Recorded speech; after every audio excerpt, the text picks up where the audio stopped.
Hey guys, it's Maymay, and welcome back to another in our series of why and how to start paper crafting in 2023.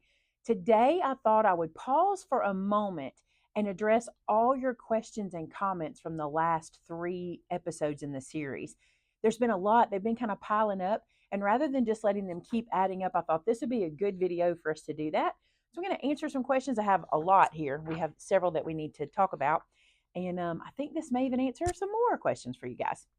Okay, here we go. Let's start with number one. Question number one is I bought stamp ink, still haven't figured out how to use it. Do you use like sponge or use the white part? What? Question mark. I'm not exactly sure what they're asking here because it says, do you use like a sponge or do you use the white part?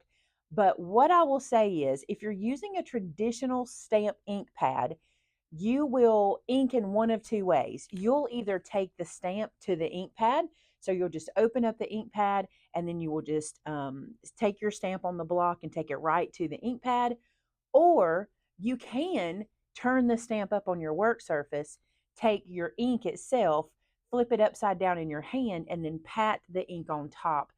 I don't have a super strong preference here. For me, when I'm doing something with like a tiny, tiny stamp, I tend to take my stamp to the ink pad. But when I'm doing something with a bigger stamp, I tend to put that down face up and take the ink pad to it. It's preference. And if you just got it and you haven't played with it yet, go ahead and start playing with it, and it'll make more sense as you go. Question number two is, can you name some of your stamp sets that you think would be a good fit for a beginner card maker? Well, in that video I did, I showed you, I think it was 4 that I showed that I thought would be really good. 2 of them were All Occasions and More All Occasions. Those are really good for a beginner card maker. Another one that I would really love to suggest is one called Much Obliged. If you want to send out thank you cards, which it's a good time of year to do that one, I really like Much Obliged. And I really like From All of Us. That's another good set because it's got like from, I think it's from us, from we, from all of us. It's kind of like that. So that would be a good one to use.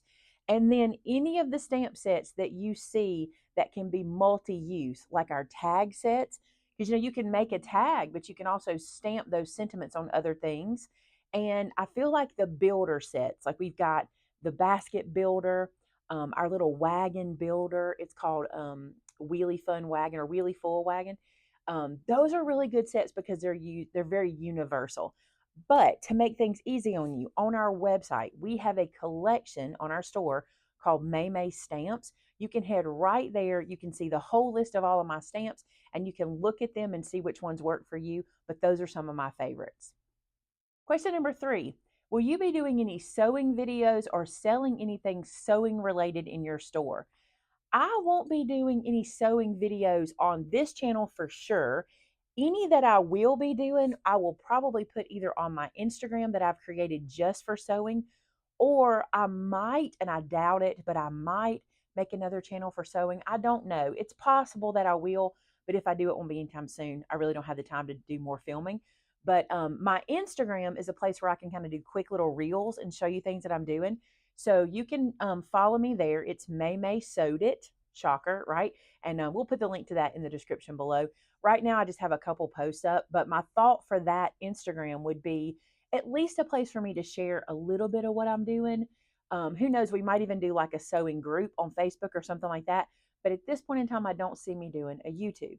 Now, as far as selling products in my store that is sewing related, I also don't see that happening. But the reason is we have an incredible sewing store here in our town. It's called So Charming. The owner, Penny, and her daughter, Emily, they are very good friends of mine, and they carry everything I use, everything I get sewing or quilting, I get from them.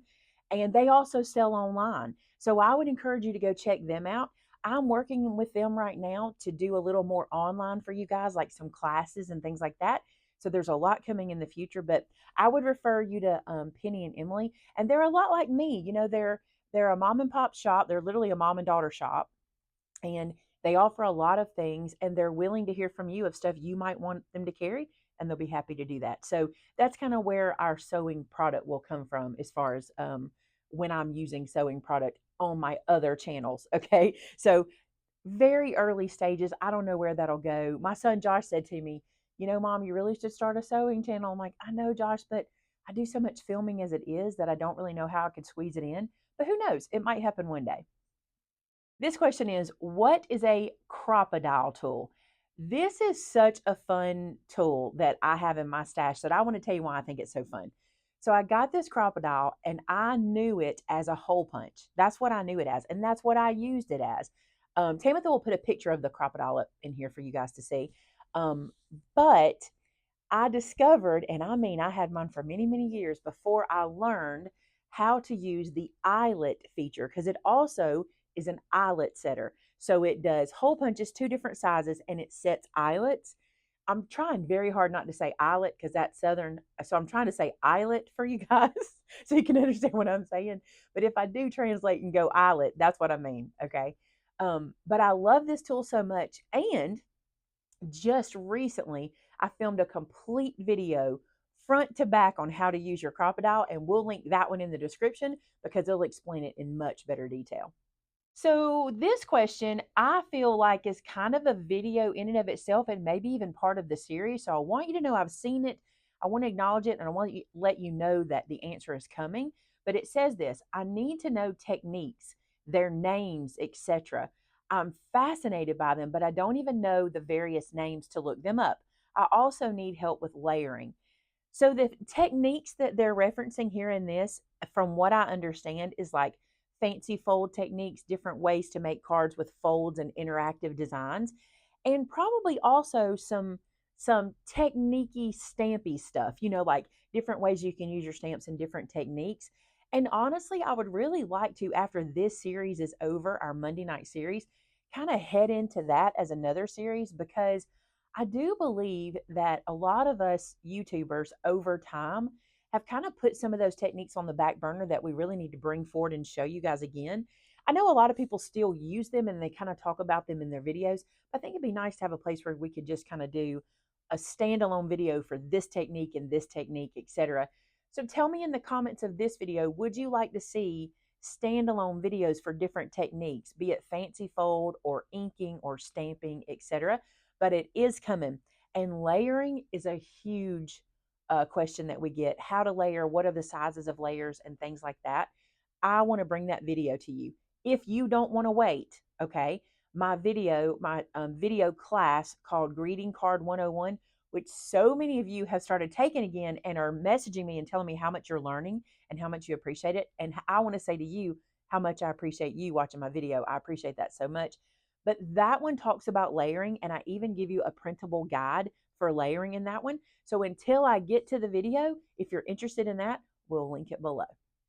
So our next question is, what is a good inexpensive die cutting machine and how to use it? Well, I'm kind of sad on this question, and I'll tell you why. The inexpensive die cutting machines that I have loved in the past, they have stopped being manufactured. For example, the Cuttlebug. I loved Cricut's Cuttlebug. I used it for years. I never wanted to replace it. I absolutely loved it. I literally have two on my shelf. I'm never getting rid of them. When it was being discontinued, I went ahead and bought extra plates. So I even have extra plates for it because I love it. The second machine I love was the Freestyle Mementa. I loved that machine. We carried it in our store and I can no longer get it because they've stopped manufacturing it. And it really makes me sad because they were really good price points. Okay. But a lot of you guys know that I have purchased for myself the Gemini Junior, which is an electronic die cutting machine, not electronic like a Cricut or something like that. This is one where with the dies, you actually put the dies between the plate and you put them through the machine, but it does it with power so I don't crank. Okay. I'm on a mission. Okay. I don't feel like the Gemini Junior is the most affordable for you if you're asking me like inexpensive. Because think about it. When I bought my first Cuttlebug, they were like $49. And then I think the Mementa, or I think it was like 99 at its highest point. And sometimes you could get it for 79 or 89. I've not found one in that price point yet that I recommend. Now I'm working on it. I am actively studying the ones that are available on the market to try to bring to you. But I will say this: if you can make the investment for the Gemini Junior, I very much enjoyed it. I like the idea of just pushing those plates in and it running through. It comes with a learning curve, And I have a video already posted for you guys about it. We're going to link that one in the description with full information on how to use it from start to finish. Okay.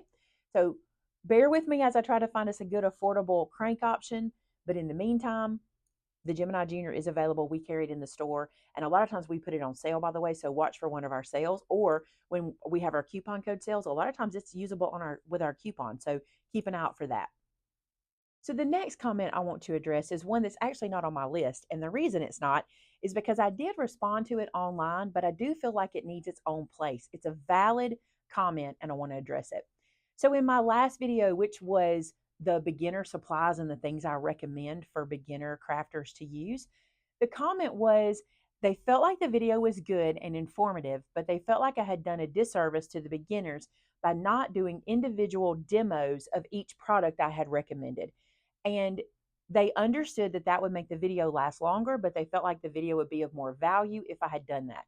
So do you see how this is valid? I think it's a valid comment. Doesn't upset me. I think it was true. But I wanted to make sure I told you something.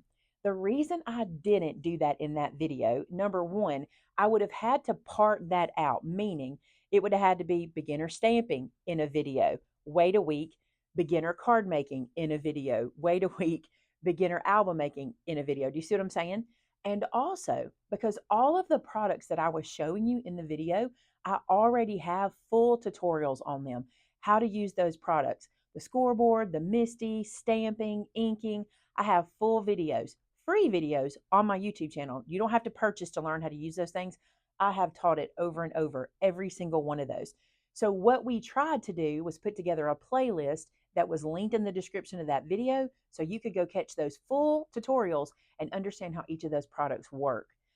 But also, I want to make sure we say this to you as well. I want to be your resource, or we want to be your resource. Let me explain. I have got so many talented people that work for me.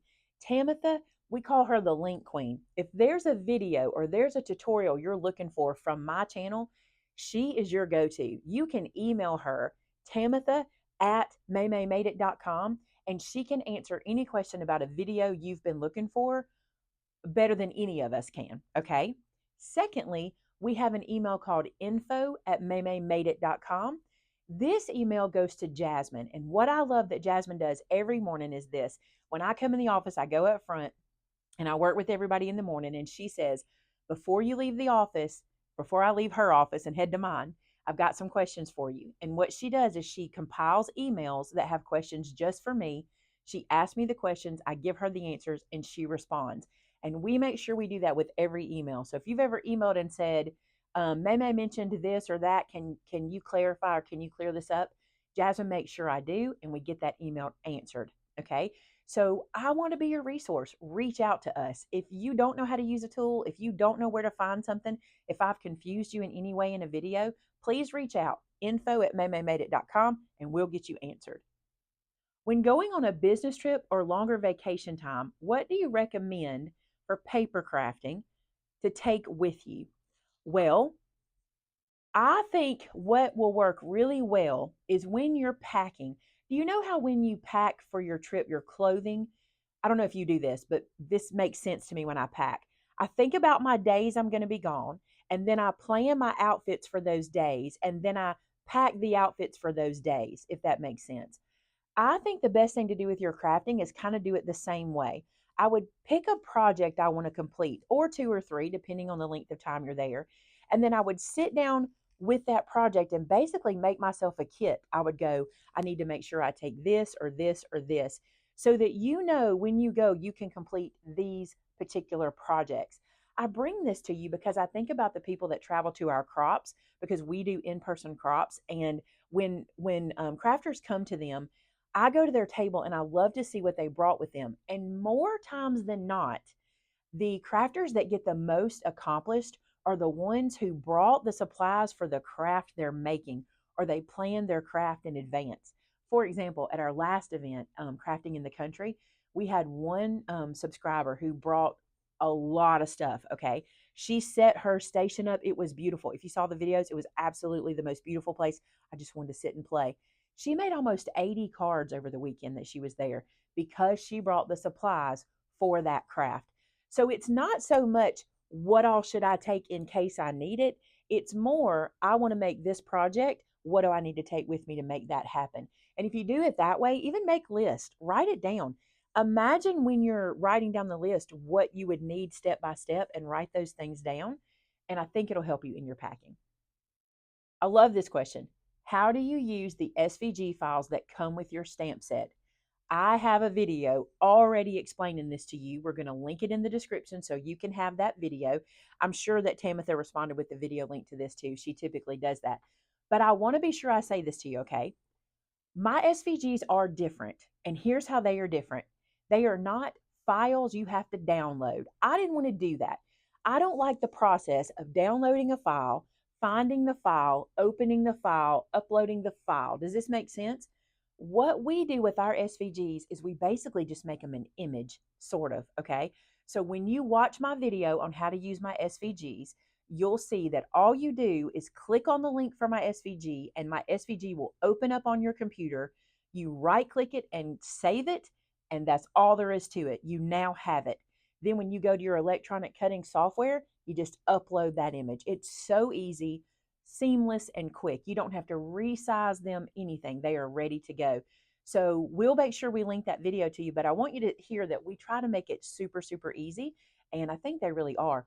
Now, this is going to lead to another question. What's an SVG? How do I find them, and how do I get them? So if you're not familiar, an SVG is a file. I'm looking into the sky to help me do this. Is a file that basically cuts the outline of my stamped images. Okay. So when you purchase a stamp set from me, I give you a free file to use in your electronic cutting machine that will cut it, do the outline, and leave you room to stamp. Okay. And we do that for free. I just want you to have that because we don't offer dies. This is a good affordable option. It's free, right? They are SVGs, which stand for Scalable Vector Graphic. That really doesn't mean anything except we can size it the size we need it to be without it getting pixelated. That's what that means, okay? You don't have to worry about that. That's really on the graphic design side. We just save it as that kind of file, okay? So those are available to you, and please watch that video on how to use them. It'll clear things up. I feel like this video has been, please go watch my other video. And it kind of has been that, but I just want you to know that these resources are available to you because when I see these questions come under videos, it makes me think they might be new to my channel. They might not know those resources are already there, and I just want to lead you to them. So please don't think I'm just like going, oh, go watch these videos. I've already done this. I really do not want you to miss out on what's out there for you. Like, for example, this question is, can you do a video how to use electronic cutting machines in card making, particularly the Brother Scan and Cut? Now, I don't use my Scan and Cut for card making or projects in and of itself. Let me explain that. I call my Scan and Cut my expensive scissors because it really is. That's what I bought it for. I bought it to be able to scan images in and cut them instantly. That's all I bought it for, okay? So I don't use it for projects like doing vinyl or card making, et cetera, et cetera. I use it when I want to cut out something that I don't have an SVG for. A good example, my Mente papers. If I have something maybe that I print out that I want to cut around or something like that, I love it for that because I can sit it on the table, scan the image in, and cut it out. I do have a playlist of videos using the Scan and Cut showing you. I have one in particular where I made a card using only their free images. We'll make sure we link that one for you because you can go ahead and watch that one now. And I have several other videos on it. But honestly, I haven't used my Scan and Cut in so long that I really don't have anything new to bring to you because I only use the Scan and Cut feature. I apologize for that, but it's the case. Now with other machines, electronic cutting machines, I've used them a lot in the past and I've done a lot of videos on those. And I'll be glad to bring you more videos on those. I don't find that when I do those videos, they're very well received. So tell me if I'm missing something. Typically when I use my electronic cutting machine, I feel like so much of my audience doesn't use it that they're not very well received. So tell me if that's just me. Maybe you guys really do want those videos and I just don't realize it. Or maybe I need to do them in some different format. And I don't know. Tell me if you really want them because I feel like when I do them, they don't really get watched, if that makes sense. I like this one. Will you be doing a die cut embossing machine video? I'll make that one of the videos in this series and we'll do that. I like that idea. Will you explain the difference between a folio and a mini album? I would love to. This is awesome. I love this. Okay. For me, a mini album is an album that has like a hinge or a binding system in it, if that makes sense. Some sort of binding. Maybe you do book rings, or maybe you sew it, or maybe you do like a folded hinge or some sort of binding system. For me, that's what a mini album is. And they can be a lot of different sizes and they're done in a lot of different ways. A folio for me is one that's made just from pieces of paper and we're just kind of scoring and folding to create our spines, and we're not really doing any kind of binding system or hinge system. We're really just folding this around and making it happen. Here's how I would keep them apart. Think about file folder mini albums. You remember we used to take a file folder and fold it up and turn it into an album or a journal of some sort? It's kind of like that, taking flat paper, turning it into a 3D album versus making um, I guess, a book cover and a binding system and all of that and putting a whole album together. That's the big difference. So, why the draw for folios lately? Like, why am I so into those? Because they're quick. Okay. Since I learned about pre made albums, that's pretty much the way I go. I said I would never do that binding system and all that stuff again. Those pre mades make it so easy. But with a folio, I can literally sit down with 3 or 4 pieces of paper and have a little mini album made in no time. And that's the appeal for those to me. I hope I explained that well. I think I did. I hope I did. Love this question. Speaks to my heart. Punches. Which one should I keep on hand? Okay. These are my favorites. Ready? You need punches that work together if you're a beginner. Okay. I can do a video on punches if you want me to. I can do this separate, but I want to answer the question while we've got it. For example, if you have a 2-inch circle, go ahead and get 2 more, like a 1.5 and a 1 3/4, because you can nest them. Okay. If you have what's another good one? A scallop circle, and say you have it in a 2-inch, go ahead and get 2 more like it so you can nest them. I love that about my punches. I like to have punches that I can make quick sentiment spots with. So, like if I took a 2-inch scallop punch and made an outer circle, and then I punch with a 1 3/4 inch regular circle, I can stack them on top of each other, and that's what I like, the way they nest together. Okay. Outside of that, I think there should be a video for which ones I would purchase. Let me know if you'd watch that, and if you would, I will make that video happen. This was the comment. I want to see if you feel the same way. Overwhelming. Yes to advanced supply list. I agree it can be overwhelming. That's really the reason I wanted to do this series. I want to break it all down and make it as easy as possible, because look, all of these supplies, when I walk through our store, listen, we reset our store. We have to do 2 major resets in our store, in our retail store that we have here. We do a winter, well, we do a fall Christmas reset, and then we kind of do a spring summer reset. And we were working on our spring reset the last couple of days, me and Shannon. And there's so many supplies. I really can't wait to bring you the store tour. It's probably the best we've ever set our store up. And it's taken us all these years to figure it out, but I love it. But there's so many different products. And when people walk in the door, we try so hard to kind of say, let us help you. Let us clear things up for you. It's a lot. Paper crafting can be a lot. And that's what I'm hoping these series will do. So I'm cautiously optimistic about the advanced version, because I feel like the advanced version could muddy the water further, but it's coming. I'm going to try my best to not do that. And I'm going to try my best to encourage you to not feel like you have to have every tool on the market, but I'm going to do what I can to teach you how to move up in your crafting if you've been doing this for years and years. Okay, that's addressing the comments. And you might feel like this video wasn't really necessary, but I kind of think it was, because I don't want to wait until the series is over to answer some of the questions from the earlier videos, because I feel like then they've kind of timed out, if that makes sense. So I feel like this is a good time to do this, and now we are right back on track. And the next video that I'll bring out is either going to be the beginning of that advanced video or talking about electronic cutting machines. You guys tell me in the comments, which one do you want next, advanced or electronic cutting machines, and we'll go from there. All right, guys, thank you so much for being on this journey. I have enjoyed this series. I love it because it's a really good place for me to have all this information in one spot, especially going forward for beginners that are coming into our craft. And I love having this as a resource. Thanks so much for being here. Don't forget to subscribe. If you're new to my channel, if you've never seen me before, subscribe to the channel. Hit that little notification bell and let YouTube know you want to be notified when I upload a video, and that way you won't miss any more of this series.